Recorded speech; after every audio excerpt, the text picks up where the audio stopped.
Hello guys, আপনারা সবাই কেমন আছেন? আশা করি আপনারা সবাই ভালো আছেন। আপনাদেরকে একটা সঠিক পরামর্শ দেখাইতেছি। দেখেন গেমের ভিতর যদি সবাই না ঢুকায় তাহলে কি করবেন। অনেক সময় দেখা যায় যে গেমের ভিতর ঢুকায় না, বাড়াবাড়ি এরকম একটা চিহ্ন আসতেছে, তো ঢুকাইতেছে না। দেখছেন, এরকম একটা চিহ্ন আসতেছে, তো ঢুকাইতেছে না।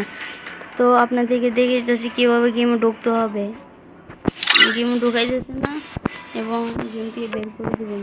বের করে তারপর VPN 11 VPN নামাবেন, বুঝছেন? ভিপিএনটা নামায়া ভিপিএনটা আগে চালু করবেন। চালু করে তারপর দেখছেন চালু করছি, তারপর ফ্রি ফায়ারের ভিতরে আমি ঢুকে যাব। এখন দেখবেন ভালো করে গেমে ঢুকাই দিবে, দেখেন এখন ঢুকাই দিবে,